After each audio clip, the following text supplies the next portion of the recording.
Well, about 1 to 5 years, and we're experiencing it right now. I think a major trend is a change in the platforms that the users want to receive their information on. It certainly is no longer just paper and PDF, or even websites for that matter. Tablet computers have taken off with incredible success. Smartphones, anything from the Droid to the iPhone, are becoming better, much more readable. I have a Kindle reader, and I've read 6 novels on my smartphone. A quick anecdote about how much that's changed. I had a nonstop flight to the Boston event, nonstop from Portland, Oregon to Boston. And a couple times when I went to the rear of the plane and came back, I was really kind of shocked to notice the difference from a year ago that 2 out of 3 people were reading either on a tablet or a handheld device. One to the point where there was actually a grandmother who was looking at Time magazine with stories about the people who are protesting the economy in the streets, but she was fact-checking with her smartphone, looking at live Twitter feeds. How do I see Adobe involved in this? Very, very effectively, particularly with TechCom Suite, because TechCom Suite makes it very simple to actually embed either video or screen capture or a Captivate video, etc. And coming from the language translation industry, this is very important to me because many of my customers currently create 13 to 15 screen captures, 13 to 15 pages. They can now collapse all that information into one square that somebody clicks on, and in 30 seconds they see the entire process. Looking out to the next 5 years or so, I believe the trends include smaller delivery platforms, which would be tablets and smartphones. I think one trend we've already reached is both DITA and XML. It's imperative that the information be saved in that format, and also that it be extremely simple to use from the end user. The way that Adobe intersects with this is, of course, TechCom Suite allows people to very swiftly edit XML with what feels and looks like a regular document, and to very quickly and simply embed video. And then publishing via RoboHelp, they can go to EPUBs, they can go to HTML, Eclipse Help, or many different forms from a single set of files.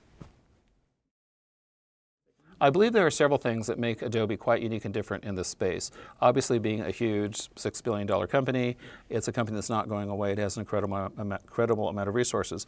I think another one is that Adobe has been very astute and wise over the years in the companies that they've acquired. They acquired Frame Technology, which was best of breed for tech pubs. They also acquired a very powerful help generation system, RoboHelp. And they've made incredible improvements to both of these products. They're dramatically better than they were before they were acquired by Adobe. But more importantly, they have tied these products together in a very unique way where they work seamlessly together and almost invisibly.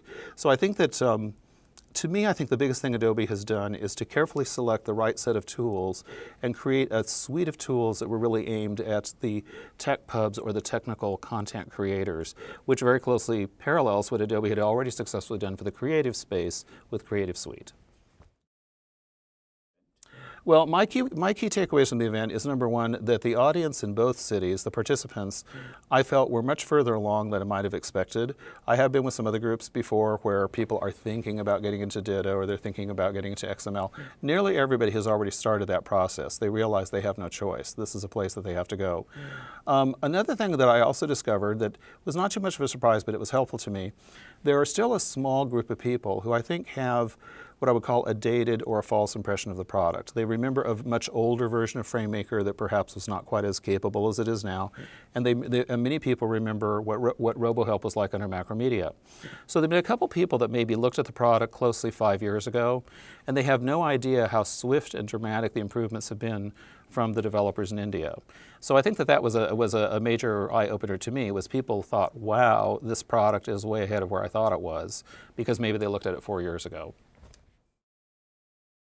Well, another takeaway for me was that working for a translation company, I work with the product every day with a variety of different workloads, and I presented a case study that showed something quite dramatic that really used the most advanced features of the product. I think what was a big surprise to a lot of the participants was, number one, how easy the process was, how much it has been improved over the years, that there are far fewer steps required, the user interface has been tremendously improved. There are a number of people out there who think they're familiar with FrameMaker or they think they're familiar with RoboHelp because they had a lot of hands-on with the product maybe 4 or 5 years ago.